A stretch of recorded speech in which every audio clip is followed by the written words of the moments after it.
Halo historian, Assalamualaikum warahmatullahi wabarakatuh. Yuk belajar sejarah.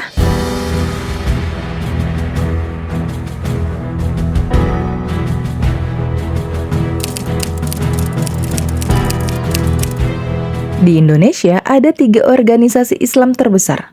Salah satunya adalah Nahdlatul Ulama atau yang biasa disingkat dengan NU. NU sendiri adalah organisasi keagamaan yang memiliki peran penting dalam perkembangan Islam di Indonesia. Didirikan pada tanggal 31 Januari 1926, NU lahir dari keprihatinan para ulama terhadap kondisi umat Islam pada saat itu.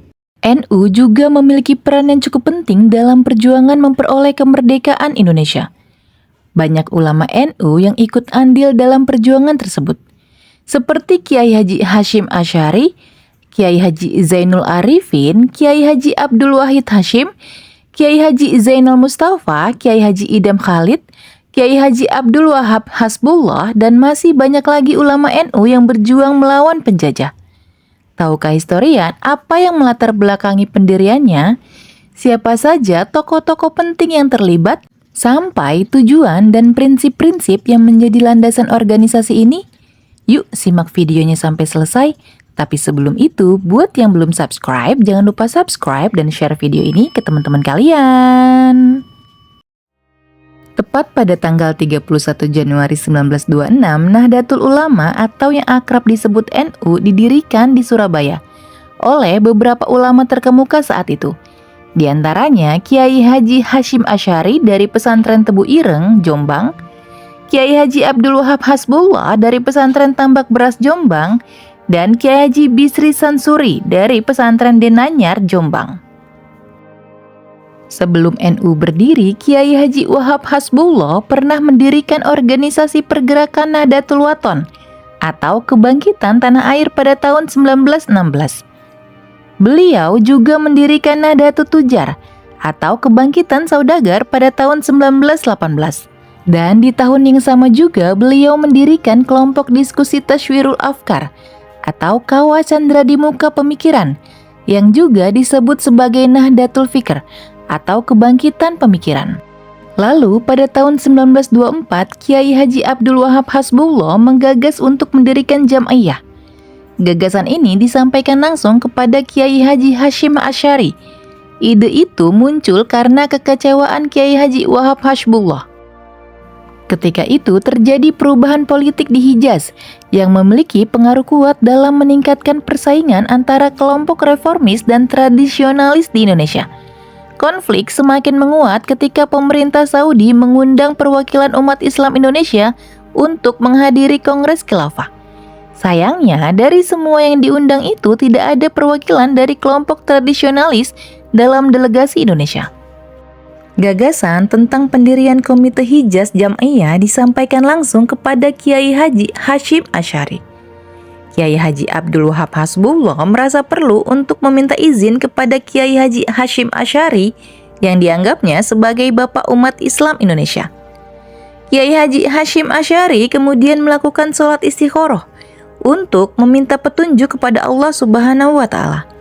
Selain itu, Kiai Haji Hashim Asy'ari juga mengkaji secara mendalam tentang organisasi yang akan berdiri itu. Petunjuk istikharah Kiai Haji Hashim Asy'ari tidak diterima olehnya untuk mengambil keputusan.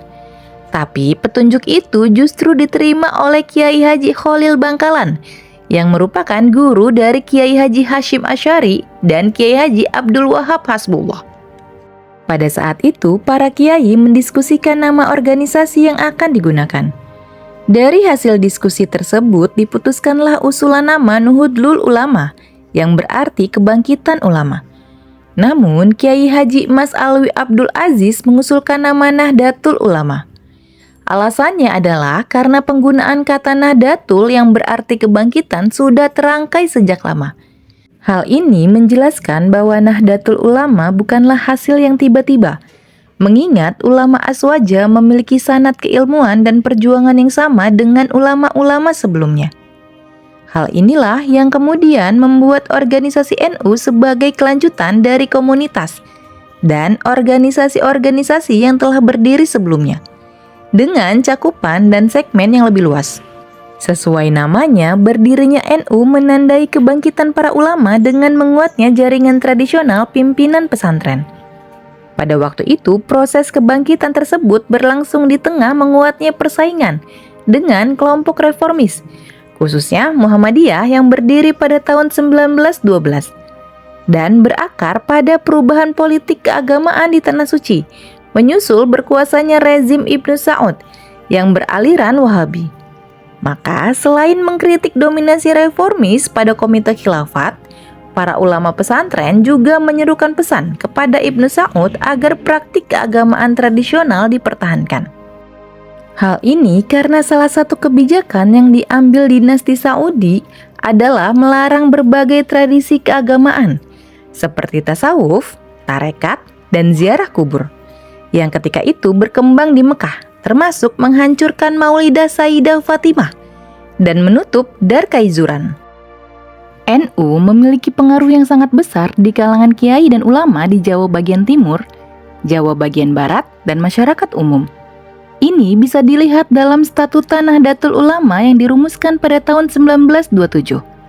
Dalam statuta tersebut, NU bertujuan untuk memperkuat kesetiaan Islam kepada salah satu dari 4 mazhab dan untuk melaksanakan kegiatan yang bermanfaat bagi para anggotanya sesuai dengan ajaran Islam. Kegiatan utama organisasi NU adalah: pertama, memperkuat persatuan di antara sesama ulama yang masih setia kepada ajaran mazhab. Kedua, memberikan bimbingan tentang jenis-jenis buku yang diajarkan oleh lembaga pendidikan Islam.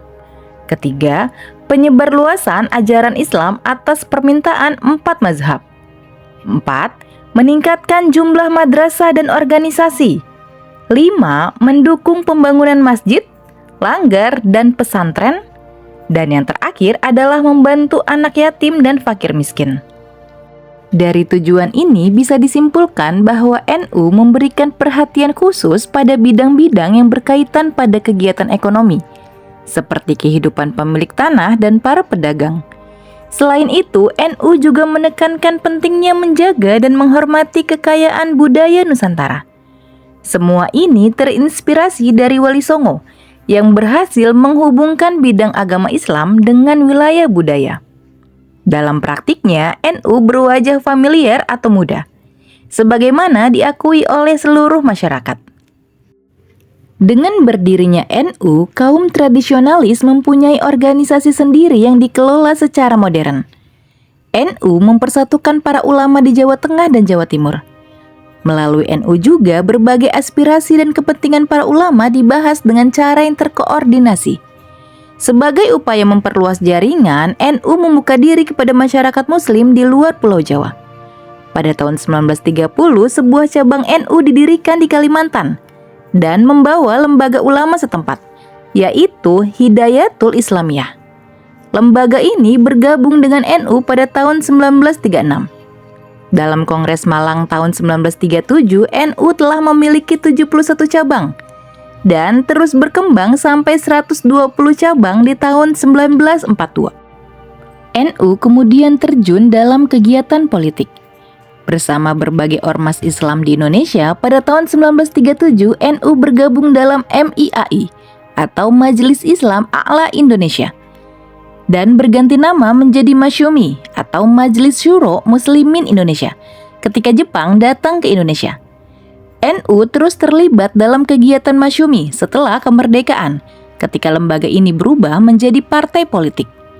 Tapi terjadi berbagai konflik antara pimpinan NU dan pimpinan Masyumi yang membuat NU memutuskan untuk memisahkan diri dari Masyumi dan membentuk partai sendiri pada tahun 1952. Pada pemilu 1955, Partai NU menjadi salah satu dari 4 partai yang memenangkan pemilu pertama yang diadakan di Indonesia dengan 45 kursi di MPR. 3 pilar penting keberhasilan Partai NU saat itu adalah ulama, pesantren, dan politisi. Kiprah NU dalam dunia politik semakin diperhitungkan, khususnya setelah menjadi elemen penting Partai Persatuan Pembangunan atau PPP. Tetapi dengan berbagai pertimbangan, pada Muktamar NU di Situbondo tahun 1984, NU memutuskan untuk kembali ke Kitah 1926 dengan mengembalikan peran utama NU sebagai organisasi sosial keagamaan. Dengan posisi ini, NU bergerak dalam berbagai aktivitas sosial keagamaan. NU juga menaruh perhatian pada pengembangan pendidikan Islam yang dipandang sebagai pilar utama perwujudan masyarakat mandiri. Melalui Lembaga Pendidikan Ma'arif NU yang berdiri pada tahun 1929, NU mengelola berbagai lembaga pendidikan Islam seperti pesantren, majelis taklim, diniyah, madrasah, dan perguruan tinggi. Di tahun yang sama, NU juga membentuk Hufbestur Nahdlatul Ulama atau HBNU yang diarahkan sebagai lokomotif pembaruan pendidikan Islam. Sebagai sebuah organisasi, NU berkontribusi dalam pembangunan dan kemajuan bangsa. Selain memperkuat intelijensia Muslim, NU juga turut memperkuat demokratisasi, sistem birokrasi dan pemerintahan, serta kesejahteraan sosial ekonomi umat.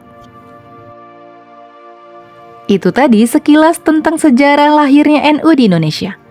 Semoga video tadi bermanfaat dan menambah pengetahuan kita tentang sejarah Indonesia, karena sejarah adalah guru kehidupan. Sampai jumpa di video selanjutnya.